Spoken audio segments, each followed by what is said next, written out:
What is up, people of the lobby? I am MRGETLAID here, back with another commentary. Technically another dark matter edition, I would, say so. Nonetheless, you guys, I am bringing you the AR version towards the dark matter edition. And, well, basically, there's a couple things you have to do. Not that you don't know that, but, as you start the game, you do have to realize that you are going for 100 headshots. After those 100 headshots, you will be going for the 10 long shots, and obviously the 50 with no attachments, and then the other 50 with the attachments, and then you're going for 2 rapid kills, and you got to do that 5 times, I believe. And then after that, you have to get 5 bloodthirsties. Obviously, you can do this in whichever random way you want.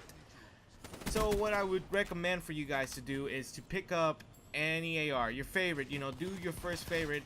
Some people would say start with the AK and just work yourself down, but in all honesty, you want to work all of them at the same time. And the reason why I say that is because you're gonna get tired of one of those guns. For instance, let's say you play 15, 20 games with the AK. You got bored of it, right? Now you're just feeling fatigued and you're not really enjoying yourself anymore. So switch it up. And if you haven't done, for instance, the SMGs, you might want to switch to the SMGs and put some progress on that. But again, there will be people that tell you, hey, if you don't finish that gun and you skip to the other gun, you're never going to get it done. And then you're just going to have progress in every single gun and you just will never get done. But that's how I work. Unfortunately, I got fatigued from using this weapon, the HVK. I got tired after a while. So I would switch to another firearm, such as the AK or the, what's it called? One of the LMG guns. And just keep going like that, switching it up, because honestly I get pretty tired of these guns sometimes. Nonetheless, as you're progressing, always when you're going first for the headshots, use the attachments that make you feel comfortable. If you want to use grip, unlock the grip. If you want to use a scope, for instance, like or if you're into iron sights, fuck it, go for iron sights. More attachments for the underbarrel, right? Why not? For instance, right here, I'm using a scope, grip, and quick fire or rapid fire. And honestly, it's a lot more fun using this gun with rapid fire. And another thing you also want to keep in mind which specialist you want to use. For me, instance, right here, I'm actually not using any specific specialist to help myself out, but I know fire break would be awesome to use. You get to not temporarily disable your opponent and you can get a quick cheap shot, headshot like that. Or you can use flashbangs. Like I've said in my previous video, flashbangs are always great. Concussioners as well, they're phenomenal. They're just gets you out of sticky places. And smokescreen, if you're using thermal, that's always great to go against, an opponent who's on the other end of the smoke screen, and boom, you got yourself a little cheap shot, headshot there. What else can I tell you guys? Oh, maps.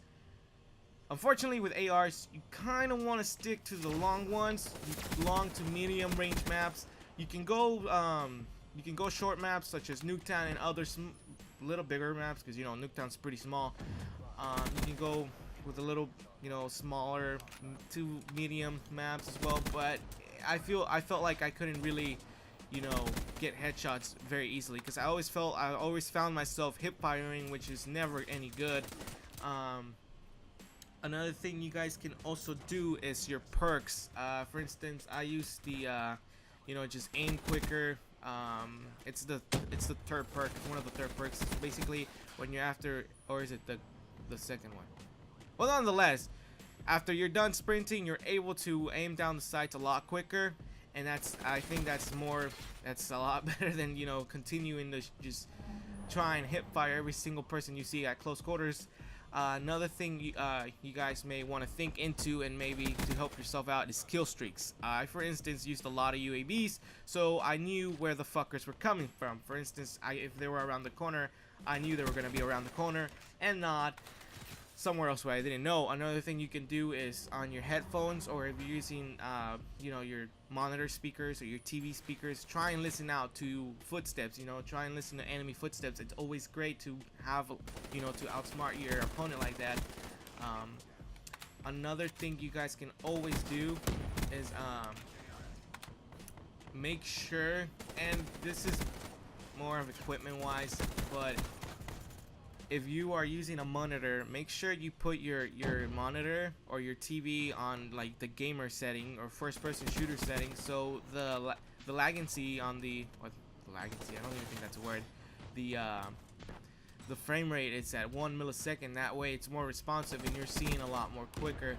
Another thing I could also recommend you guys is not to aim to the chest, but aim a little bit higher so you can get that headshot, because 9 times out of 10 your opponent isn't gonna sit there and take it up the ass. He's gonna move around, you know.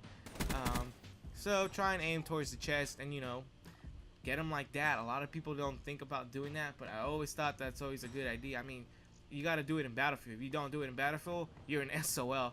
And in all honesty, guys, that's about it for all the ARs. Again, you have to get 100 headshots. You have to get 10 long shots. That means you got to stand far as way as possible from them and get them killed like that. Another thing you can do for that is actually use a scope or a thermal scope, whichever one, you know, makes you feel more comfortable. Or you can use iron sights, you know, fuck it, yellow, why not?